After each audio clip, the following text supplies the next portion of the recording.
Esse silêncio de Bolsonaro preocupa, Marina? Preocupa porque não faz parte do mundo civilizado. Porque também não vamos nos esquecer que o Bolsonaro, quando o presidente Biden ganhou a eleição nos Estados Unidos, ele foi um dos últimos a se manifestar cumprimentando o presidente Biden. Internamente, como ele fez um trabalho de deslegitimar a vontade soberana do povo, começando pelas urnas eletrônicas, depois criando vários fatos horríveis que levaram, inclusive, a sua campanha a acenar com a possibilidade de querer adiar as eleições, tudo isso faz parte de uma prática e um repertório político que não condiz com a democracia, com o mundo civilizado das relações políticas. E é preocupante, porque o Bolsonaro ele tem uma atitude de ser imprevisível, uma imprevisibilidade que nos leva a ficar numa situação de preocupação. Obviamente que isso não ameaça o processo que ficou claramente posto pela sociedade brasileira. Primeiro, eu acho que o Thales Faria acaba de comentar é a realidade, né? O Lula terá que administrar um país dividido, ele ganhou por um pouquinho mais de um ponto percentual, um país dividido através dos esforços de conciliação. Eu quero crer que o presidente Bolsonaro, da mesma forma, esteja delineando também a sua mensagem nesse mesmo espírito, ou seja, de demonstrar à população brasileira também esse espírito de apaziguamento, né, e de reconhecimento institucional de uma vontade da população brasileira, vontade essa que foi, ainda que por uma pequena diferença, a vontade da maioria. O senhor reconhece então a vitória de Lula? Bom, até que haja alguma informação distinta, que não me parece o caso, a vitória de Lula é um fato.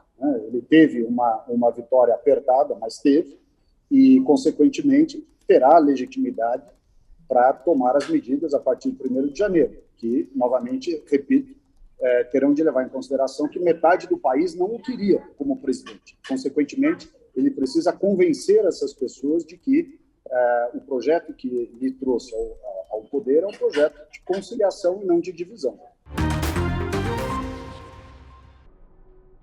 O golpismo do Bolsonaro ele foi cercado. Então, a possibilidade de o presidente fazer alguma coisa que fuja à normalidade ela é muito limitada. Você tem essa reação que já era esperada do Bolsonaro, esse esperneio dele, mas hoje o Bolsonaro tem mais medo das consequências judiciais da perda do mandato do que do golpismo. Então, ele está mais preocupado com o futuro criminal, civil dele, porque ele vai deixar de ter a proteção do cargo a partir de janeiro. E é preciso recordar que o próprio Alexandre de Moraes, estrategicamente, manteve esses processos que ele conduz, alguns deles há quase 3 anos, abertos. Por quê? Porque ele queria ter o Bolsonaro, de certa maneira, na sua mão. E ele manteve. Sempre que houve um arroubo durante o processo eleitoral, o Bolsonaro não precisava pedir abertura de inquéritos, ele já tinha os inquéritos abertos. Então, ele detectava o problema na Justiça Eleitoral e mandava os implicados para aqueles processos que ele já tinha abertos lá. O processo de fake news, o processo das milícias digitais.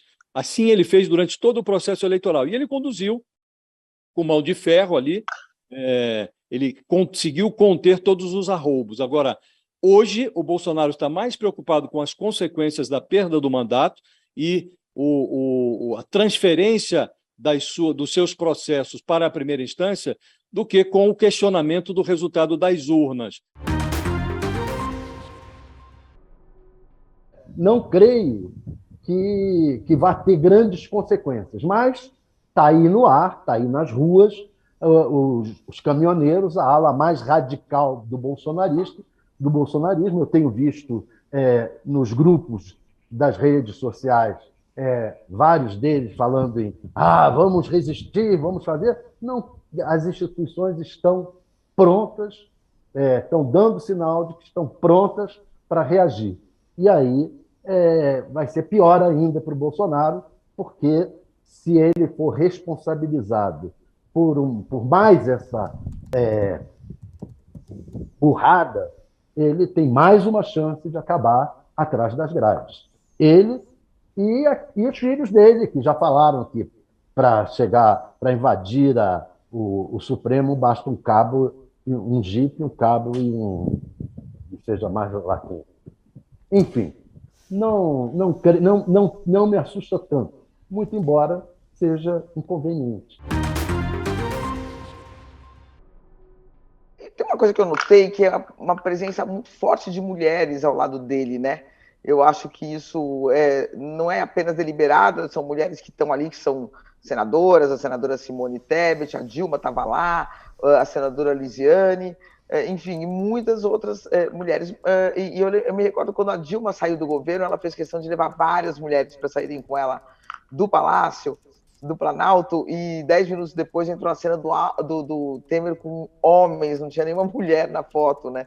Então tem essa característica aí dessas forças de esquerda que tem mais, de fato, participação feminina por várias razões. Agora, Fabiola, eu acho que o Lula, a gente tem que lembrar que ele ganhou, ponto final, não interessa se ganhar por um voto, ganhou, mas ele quase perdeu. Então, o mar não está tanto assim para peixe, e há uma sensação de forças que apoiaram o Lula, que fizeram de tudo para o Lula se eleger, de que ele vai precisar ampliar bastante esse discurso dele. Claro que ontem foi o dia da vitória, ele foi ali na Avenida Paulista, a Simone Tebet falava, né, que na campanha não podia ter o vermelho, e o PT falava, como é que você vai pedir para uma militância que há 30 anos veste vermelho para não vestir vermelho? Estava vermelha a Avenida Paulista, tinha militantes ali, foi de fato um discurso para o seu time. No momento brasileiro, no que nós temos hoje, só mesmo alguém como Lula poderia enfrentar esse desafio.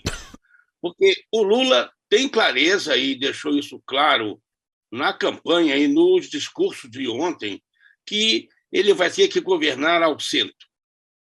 A sorte dele, de certa maneira, é que as pautas fundamentais que o centro democrático abraçou também são pautas de uma centro-esquerda, são pautas do PT, são pautas de resgate e sustentação dessa população mais vulnerável, gigantesca, que o Brasil tem e que, nesses 4 anos do Bolsonaro, exceto pelos auxílios por razões, mas todos temporários, exceto pela adesão temporária do Bolsonaro ao social,